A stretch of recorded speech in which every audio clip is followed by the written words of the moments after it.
They called it the wedding of the year. Banana Island, Lagos. A five-star hotel rented out. Champagne fountains, ice sculptures, imported orchids.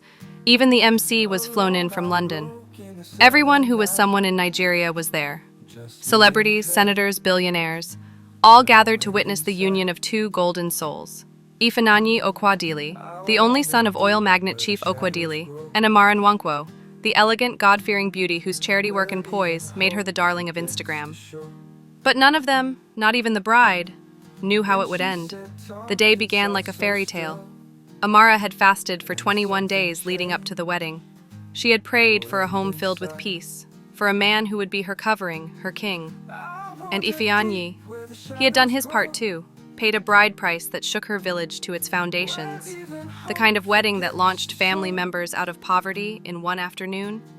But at exactly 1:07 p.m., just before the reception began, everything shattered. It started with a whisper, then a scream, then silence, then chaos. Amara had stepped into the bridal suite to fix her makeup when her phone buzzed. It was an airdrop request from an anonymous sender.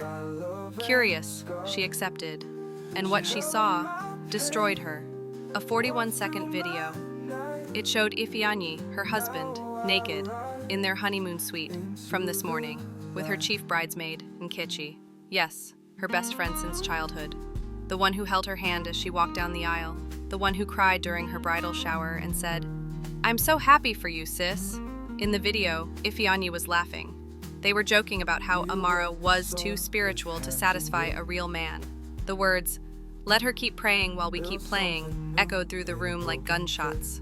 Amara collapsed. The wedding planner screamed. A bridesmaid tried to delete the video, but it was too late. Amara had already forwarded it to herself. 5 minutes later, Ifeanyi walked into the suite, smiling, ready to take pictures with his wife, and found her sitting quietly, her wedding dress spread around her like a broken crown. "I saw the video," she said. His smile froze. "Nkechi?" she added. "On our wedding day?" The lie never made it past his lips. He fell to his knees. "Please, Amara. It was a mistake, a stupid mistake. It happened just once." Amara stood up, removed her veil, looked him dead in the eye and said, "You made your choice. Now, I'm making mine." She walked back into the reception hall, music playing, guests dancing, cameras rolling. She picked up the mic and dropped a bombshell. "There will be no reception. There will be no honeymoon. There will be no marriage. The man I married today has already betrayed me, in the worst way.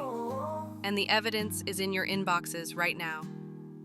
As people gasped and fumbled for their phones, the video went viral within seconds. Senators' wives dropping glasses.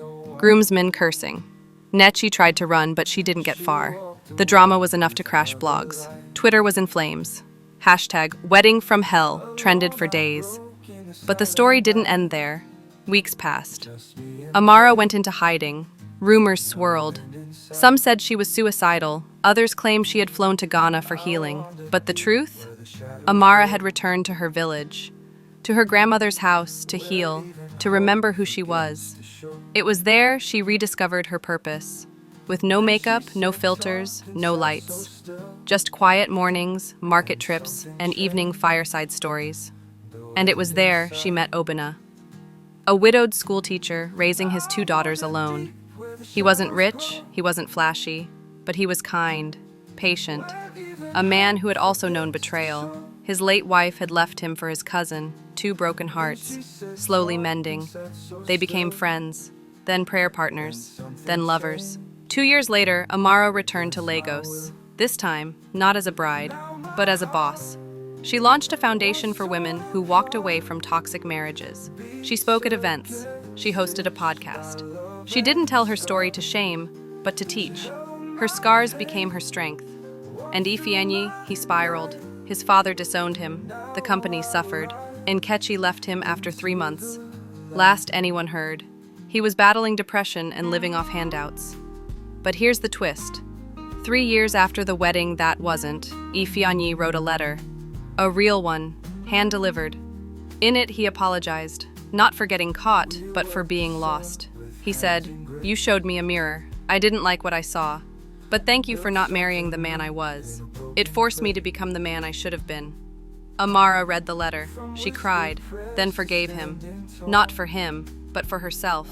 Because healing isn't revenge, it's release. Today, she's happily married to Obina, mama of 2 girls, CEO, still praying, still dancing, still glowing, but now from within.